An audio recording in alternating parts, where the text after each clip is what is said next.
Ya, cek, out. Pencak silat, budaya warisan leluhur, berkembang begitu pesat di negeri kaya dan subur. Jasa para jawara dari barat hingga timur kan selalu terkenang walau jasad mereka telah Assalamualaikum warahmatullahi wabarakatuh. Salam persaudaraan. Sugeng enjing dulur-dulur, selamat pagi. Semoga hari ini menjadi berkah buat kita semua dan apapun yang kita lakukan, semoga diberikan kemudahan oleh Allah Subhanahu wa taala. Jadi, Bima NF kali ini dengan konten yang berbeda. Biasanya kita sharing di studio Bima NF, namun kali ini Bima NF bermain di Camp Warrior ya kan. Bima NF mengunjungi dulur-dulur kita yang di sini seorang pesilat. Namun dia juga memiliki kegiatan yang lain seperti berdagang dan sebagainya. Dan kali ini dulur-dulur kita pencak silat ini memiliki kegiatan yang lain, yaitu adalah juga seorang fighter, tidak jauh juga dari dunia bela diri. Nah, di sini ada Mas Roy Angga dari dulur PSHT, sini ada Mas Rio Tirto dari KSPI, dan ada Kang Arif Irfandi ya. Jadi kita ngobrol santai-santai aja karena dulur-dulur kita ini sebagian juga Kang Irfan ini dari Lampung Jawa. Mas Rio Angga dari Wonogiri, Jawa ya kan. Mas Rio dari Pontianak, tapi Pontianak juga bahasa Jawa. Jadi nanti kalau obrolan ini ada campur aduknya ya, mohon maklum ya dulu ya. Kali ini kita akan ngobrol dulu dengan fighter dari Warrior yang kemarin sempat menang ya. Pertama kali. Kebetulan Mas Rio Tirto ini dari dulur KSPI. Monggo Mas Rio Tirto bisa diperkenalkan dengan dulur-dulur. Sebelumnya perkenalan dulu. Nama saya Rio Tirto, asal dari Pontianak. Jadi saya menekuni bela diri MMA ya sekarang. Sebelumnya saya memang dari pencaksilat IKSPI. Dan Angkatan saya berapa Mas? Saya angkatan 109. 109 ya. Sepuh ya. Dan saya masuk ke MMA ini kalau nggak salah tahun 2018 ya, bergabung ke Warrior. Nah, dan ya sekarang udah 4 kali bertanding. Dan alhamdulillah. Ini baru menang ini Mas? Ya, alhamdulillah baru menang. Kemarin kalah? Alhamdulillah menang terus. Oh, menang terus ya? Wah, luar biasa. Tapi nggak terekspos di dulur-dulur KSPI ya Mas ya? Iya. Jujur awal-awal itu memang nggak bawa silat. Nggak bawa silat? Iya, karena kan ini kan pertandingan MMA kan. Aha. Saya belum tahu tuh kayak Mas Wardi itu mengangkat silat gitu kan. Iya. Saya lihat kayak Mas Wardi itu, wih ternyata silat nih dukungannya luar biasa. Solidaritasnya. Coba dari dulu bawa silat ya? Iya, saya juga. Tribun penuh itu. Iya, nyesel juga saya. Kenapa saya dari awal nggak bawa silat ya? Nah, baru-baru sekarang lah ini saya udah mengangkat nama silat lah. Tapi pandemi. Ya. Sekarang lagi pandemi, jadi penonton nggak ada. Aduh. Jadi pendukungnya lewat media sosial aja. Dan kali ini lanjut ke dulur kita Mas Arif Irfandi ya. Kemarin udah menang ya kan. Yang kedua, kebetulan kemarin Mas Rio Tirto terus disusul sama Mas Irfandi juga menang juga. Monggo Mas, mungkin bisa diceritakan dulu perkenalan dulu. Sebelumnya nama saya Arif Irfandi, biasa dipanggil Irfan. Kalau di kampung panggilan saya Kentung. Teman-temannya ketawa semua pasti nih yang nonton. Iya, karena dulunya saya gendut. Iya. Saya kebetulan juga dari Pagar Nusa. Ikutnya Mas, Cimande, Gasmi apa? Saya Pagar Nusa Cimande. Oh, ikutnya Cimande. Iya, Segoro Macan, Trenggalek, Gus almarhum Gus Malik. Oh iya. Nah, soalnya kan Pagar Nusa banyak Mas. Iya. Cuma Pagar Nusa aja. Saya datang ke sini awal tahun berapa ya, Yuk? 2018 ya. Hampir bareng ya? Enggak. 2019-an lah berarti. Iya, 2019-an. 2 tahunan berarti di sini. Saya kerja sambil latihan. Kerja Mas di sini? Iya, saya bersih-bersih di sini. Terus dulu pertama cleaning service di sini dulu lah. Iya. Bersih dulu. Iya, saya. Enggak langsung jadi fighter, Mas? Apa? Enggak langsung jadi fighter. Enggak. Jadi saya ya cita-cita itu, cuman saya kerja sambil latihan. Jadi ya. Berarti sampai sambil bersih sambil ngeliat orang latihan gitu. Iya ceritanya gitu. Iya, ceritanya gitu lah. Pokoknya kayak di film-film kungfu gitu. Saya kerja sambil latihan. Agak dikit Mas. Terus kok bisa langsung gabung jadi fighter gimana Mas? Ya saya ada audisi itu, disuruh audisi. Emang itu tujuan saya, jadi saya lebih semangat untuk latihan. Saya audisi. Alhamdulillah saya keterima. Jadi kemarin sebenarnya dipanggil udah lama, cuman karena diundur ada covid, jadi baru bulan ini tanggal 6 saya main. Alhamdulillah menang, itu berkat kerja keras saya. Itu apa udah pernah ada basic kan? Harusnya kan mungkin dulu pas masih muda ikut ring bambu dulu lah, ada dasarnya gitu. Iya. Sampean nggak terekspos nih, sampean pernah ikut pencak dor apa gimana gitu? Iya, karena dulu masih statusnya masih ini apa? Santri waktu ikut pencak dor. Masih kecil lah, partai-partai Tapi yo durung duwe ya, belum punya ya. belum punya. Belum punya. Nggak ada kenangan pencak dor ya. Nggak ada. Tapi memang dulu sering turun pencak dor ya. Iya sering. Cuma ya kalau namanya partai-partai ecek-ecek ya, yang penting kita naik berantem gitu aja. Paling satu ronde udah gitu. Bapuk udah turun gitu. Jadi nggak ada ini. Ya emang, saya juga ngerasain tuh mas. 3 ronde kelar. Soalnya bukannya apa, banyak yang mau naik juga kan mas. Rebutan. Kita rebutan, kita nunggu di pojok, kita rebutan gitu. Kalau ngeyel malah ditendang sama wasitnya sendiri. Benar. Jadi tadi sedikit perkenalan dari Mas Irfan, dan sebelumnya mohon maaf dulu sebelum kita lanjut ke Mas Roy Angga, kalau misalnya agak noise ya, ini gedungnya sebenarnya masih proyek. Dan Warrior ini luar biasa, adalah lantai pertama yang sudah menempati gedung ini dan tempatnya pun sangat bagus dan luar biasa. Buat dulu-duluku yang mau silaturahmi dengan beliau-beliau, monggo langsung ke Camp Warrior aja. Tapi yang jelas janjian dulu dulur. Ada sini juga ada kelas latihan juga. Misalnya saya mau janjian dengan beliau-beliau ini harus sekitar seminggu apa 2 minggu sebelumnya saya baru bisa ini. Baru nemu waktunya, oke, langsung berangkat dari Kebun Jeruk langsung ke Kelapa Gading. Oke, Mas Roy Angga. Lanjut ke Mas Roy Angga, dulur kita dari PSHT nih, yang nanti infonya April ya, mau tanding ya. Monggo sedikit perkenalan Mas Roy Angga, biar dulur kenal nih. Oke, nama saya Roy Angga Adi Saputra, asal dari Wonogiri. Alamatnya Kedongareng. Nah, saya mengikuti latihan di MMA ini dari tahun 2017. Itu saya masih belum tahu apa-apa tuh, kayak kuncian apa triangle kayak buglitin tuh belum tahu apa-apa, masih. Tapi langsung jadi fighter Mas. Masih member dulu. Latihan, ikut kelas siswa, coro-coronnya kayaknya silat ya kan. Iya. Nah, itu selama itu ikut kelas member selama 3 tahun. 3 tahun. 3 tahun. 3 tahun jadi siswa di sini lah. Ya, latihan striking, latihan BJJ-nya kompletin semua selama 3 tahun. Nah, dan seterusnya itu saya ditawarin sama pelatih Kosmek tuh, ditawarin, Roy, kamu mau nggak di sini kerja di sini sebagai pelatih ini, ntar nanti latihannya udah nggak bayar lagi, udah bukan member lagi, tapi dulu bayar. Ya, sebulan ya 600 sebulan. Dulu. Sekarang udah nggak bayar. Lagi datang aja langsung lah, ntar tahu berapa fee-nya. Nah, enggak. Terus langsung pernah tanding gitu Mas? Kalau tanding masih amatir dulu, Tapi udah pernah tanding? Pernah di kickboxing 2019. Udah bawa nama Warrior? Ya udah.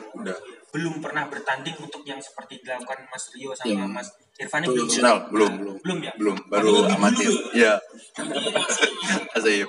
Infonya sering diundur ya Mas ya? Sebenarnya tanding tuh tahun kemarin habis sama tanding tuh bulan 4 tandingan bulan April itu, terus bulan 3 ada corona. Ya itulah diundur terus sampai sekarang baru main lagi.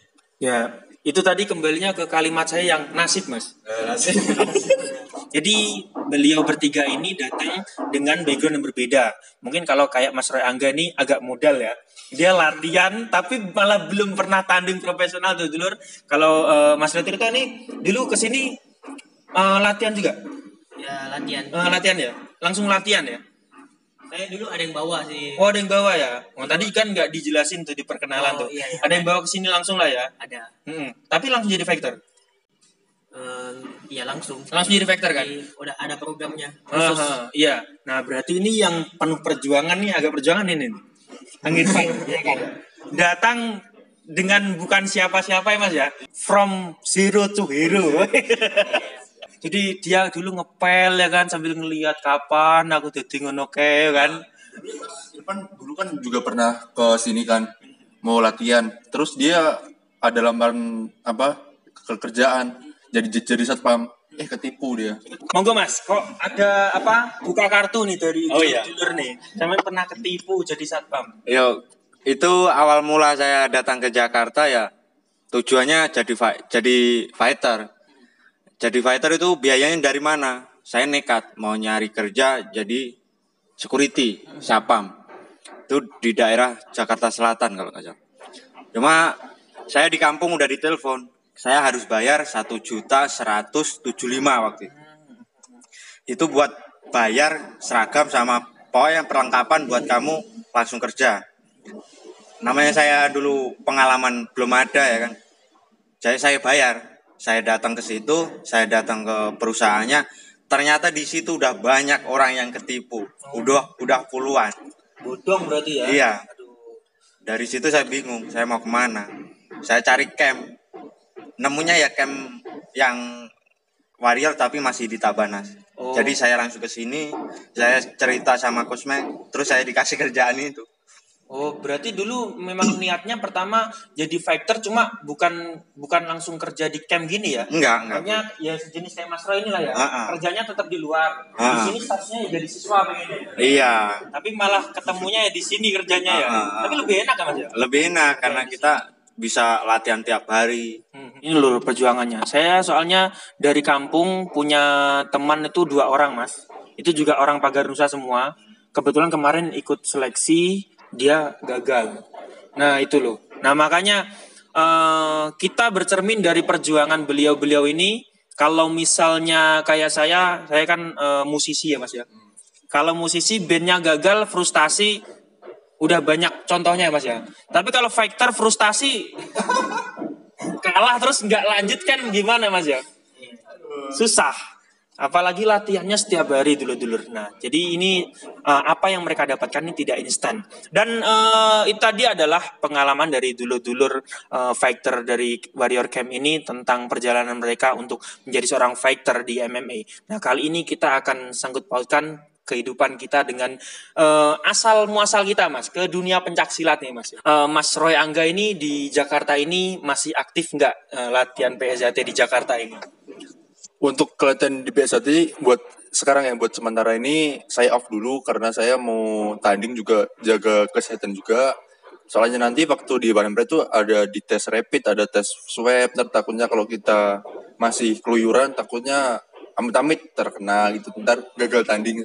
Saya jaga diri baik-baik dulu. Nah kalau untuk Mas Rio Tirto sendiri masih aktif nggak nih? Kalau tempat latihan IKS namanya Mas? Kalau tempat latihan Apa Rayon juga namanya? enggak sih, dia pakai nama Cina? apa ya, ranting gitu, misalnya ada nama ranting daerah. Oh ranting daerah gitu ya. Masih aktif nggak di sini?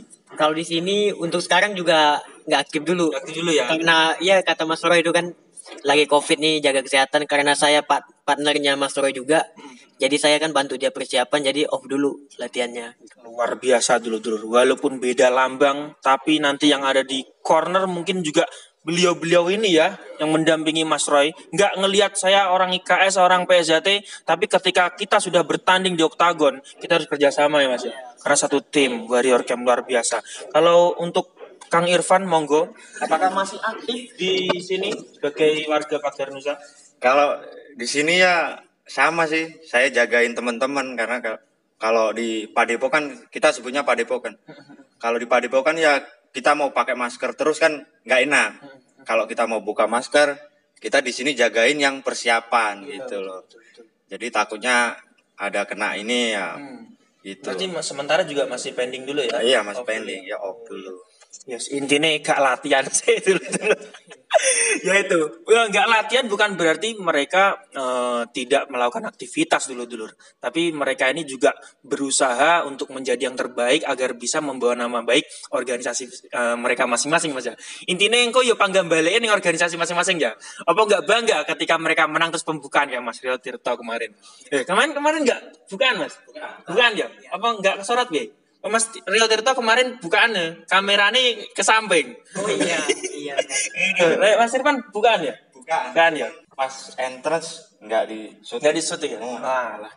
Sayang sekali ya. Tapi intinya Mas Irfan sama Mas Rio tidak melupakan bahwa mereka di sini juga mewakili dulur-dulur mereka dari organisasi mereka. Lah buat Mas Royangga nih, Mas semangat ya Mas ya. Di bulan April tanggal berapa Mas? Tanggal 10.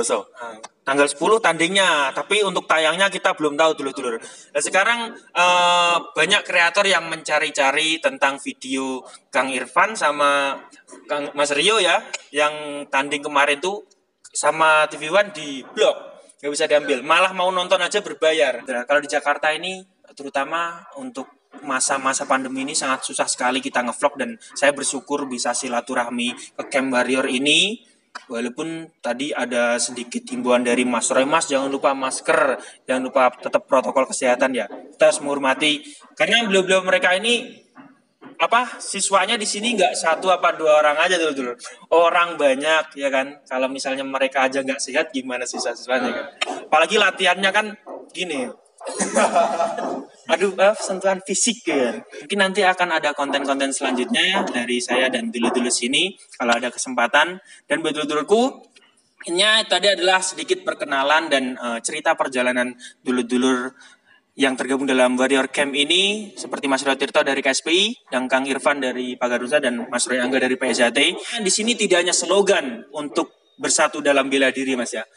Memang benar-benar merangkul semua dulur-dulur yang berpotensi dalam dunia bela diri untuk menyalurkan bakatnya, agar mereka juga bisa berprestasi dan membanggakan terutama nama organisasi mereka ya, yang mengenalkan mereka akan dunia bela diri. Oke, ada sedikit yang disampaikan pesan-pesan buat dulur-dulur, Mas, mungkin? Dulur-dulur semua dari PSHT, Kerasakti, dan Pagarusa, dan lain-lain. Kalau kalian pengen mengikuti One Pride, itu ada seleksinya, kayak kita harus belajar di striking dulu, and grappling, terus padding. Kita harus bisa basic-basic dulu. Kalau kita belum mempunyai basic bela diri, kita agak susah buat audisinya gitu. Berarti di sini intinya jangan sampai kita menutup diri akan bela diri, Mas ya. PSHT saja atau IKSPI saja atau Pagarusa saja nggak cukup ya. Malah ditertawakan nanti di oktagon. Dia juga ikut BJJ kan, dari dia udah lama banget BJJ ya, tahu udah 15 tahunan dia ikut BJJ. Nah itu katanya kan dulu diceng-cengin di kampungan. Apa sih kan kita PSHT ngapain harus ikut-ikut BJJ kayak gini. Ya, itu. Tapi ternyata nggak cukup segitu, Mas ya. Itu belum cukup. Kalau untuk Mas Rio kemarin kemenangannya pakai teknik apa, Mas? Saya teknik cekekan leher. Cekekan leher itu biasanya bela diri apa? Itu BJJ juga. BJJ ya. Kalau di IKSPI mungkin ada sebutan lainnya ya? Ada juga nggak? Kalau di IKS ya mungkin cekekan aja gitu. Iya. Cuma kenyataannya kalau di oktagon tuh itu teknik yang paling dikenal tuh ya dari BJJ itu ya, Mas ya. Sekian ya. Kalau Kang Irfan nih menangnya pakai teknik apa? Ground and pound saya, Mas. Iya. Biasanya kalau di Pagarusa namanya apa ya? Ya ini bukan mensepelekan dulu ya. Memang mungkin istilahnya hanya berbeda bahasa aja sebutan nih, Mas. Tapi kenyataannya kalau kita berlatih untuk MMA, yang digunakan teknik-teknik yang paling familiar dan dibutuhkan ketika di oktagon itu ya teknik-teknik dari bela diri seperti BJJ itu, Mas ya. Muay itu ya. Ya terima kasih, Mas ya. Mungkin nanti bisa dilanjut konten selanjutnya, oke? Terima kasih atas obrolan ini ya. Buat dulur-dulurku, terima kasih sudah menonton video terbaru dari Bima NF, dan sampai jumpa di video yang selanjutnya. Salam. Check out. Pencak silat, budaya warisan leluhur, berkembang begitu pesat di negeri kaya dan subur. Jasa para jawara dari barat hingga timur kan selalu terkenang walau jasad mereka telah terkubur. Pencak silat, budaya warisan leluhur, berkembang begitu pesat di negeri kaya dan subur. Jasa para jawara dari barat hingga timur kan selalu terkenang walau jasad mereka telah terkubur. Pencak silat, budaya warisan leluhur, berkembang begitu pesat di negeri kaya dan subur. Jasa para jawara dari barat hingga timur kan selalu terkenang walau jasad mereka telah terkubur.